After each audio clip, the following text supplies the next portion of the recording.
Welcome to Early Reading. I'm Sam. Today we're talking about my favorite books from April. I picked my top 5 for April to talk about, so let's just jump right in. First up is Just a Hat by S. Kubyar. This takes place in 1970s Texas, in which an immigrant family is living during the Iranian hostage crisis. They are a family from Iran.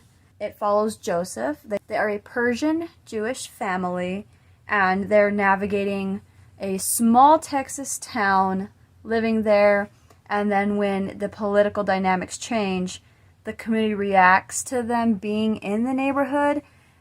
It's a great coming-of-age story that I really enjoyed. It's a very, very interesting read. I really enjoyed this one. I was kind of surprised. I actually give this one a 5-star review. You can check that out at The Real World According to Sam. Link is in the description box below if you want to check that out and see my full thoughts. Next up, Aniana Del Mar jumps in, which is by Jasmine Mendez. This is such a good book. It's told in verse, and it's about a girl whose body is starting to do things that she's not used to. She's getting more fatigue, she's getting more inflammation. This is about a teenage girl who is diagnosed with JIA, which is juvenile idiopathic arthritis. This is such a good book. It really, based on my experience with a sister who has this condition, it's very accurate from what I've heard from her. She loved it. I loved it. Highly recommend this book. It goes really smoothly. The verse is very enjoyable, and I love Aniana's struggles. It's so relatable as a Latina, and she's an Afro-Latina with JIA. So this hits a lot of markers that I've seen with my own family, which is super great. I love this. Highly recommend if you're looking for any kind of YA fiction that deals with chronic illnesses and disabilities. It's very good. Cannot recommend enough. Now let's move to the books that I don't have copies of. First off, The Duke of Death and His Maid, Volume 4. I love this series so much. Highly recommend. You might have seen me posting about this all over my Bookstagram. I love this series. The Duke and Alice are so cute. I love their relationship. Alice gets a little extra, a little spicy with how she teases the Duke, but it's nothing too crazy. It's nothing lewd. It's just really funny. I love how much she teases him, and I really hope that the Duke gets a happy ending, because if he doesn't, I might cry. Honestly, I might cry. I'm so hooked on this series, and I just saw that there's an anime of it on Crunchyroll, and I have to binge that because I need it so bad.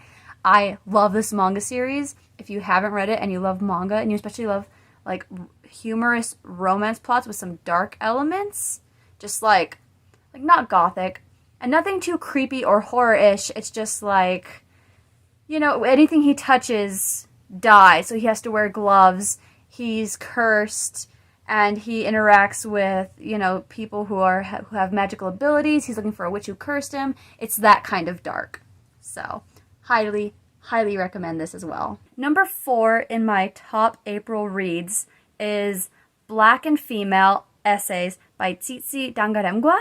I am so sorry if I mispronounced that. Black and Female has 3 essays that cover the intersectionality of being black and being female. The author is Zimbabwean, so this book really relates her struggles being in a kind of foster care where a British couple held on to her and her brother for a short time before she went back with her family. It kind of details her life in Britain, interacting with children there versus in Africa, and it also covers a lot of the politics of Zimbabwe in the past, which is super interesting. Now, I wasn't taught very much Zimbabwean history or even very much African political history in school, so this is an area where I feel like I've been very lacking, and I'm trying to make up for it with some of my reading. I cannot recommend Black and Female enough. If you are looking to see more about an actual Black African experience, the dynamics of Africa, and what it's like to be female in Africa, which seems especially hard and especially daunting because of the limitations that are placed on what women can do and how much agency they have. It's a very, very interesting read. Highly, highly recommend. Lastly, Craving Beauty by Jennifer Silverwood. This is a new adult fairy tale retelling. It takes the story of Beauty and the Beast, but puts darker twists on it, and it changes the background of the curse. A scarred girl is taking care of her nephew and is seeking her brother and father, but there are rumors that a nearby area is an area where people go and never return. But she ends up going there after hearing a mysterious voice, and she finds out about magic, and she's trying to figure out what the curse is when nobody can really tell her outright.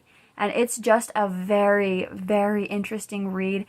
It's not a traditional Beauty and the Beast story by the time it ends because it's part of a series, and I'm very, very excited to read book 2. I'm in the middle of it right now, and I am so hooked. I'm really curious about where the series is gonna go. So I'll probably be back later with an update on that, or you'll see a review either on Bookstagram or on my blog. I just posted a review of this book, Craving Beauty, on my Bookstagram.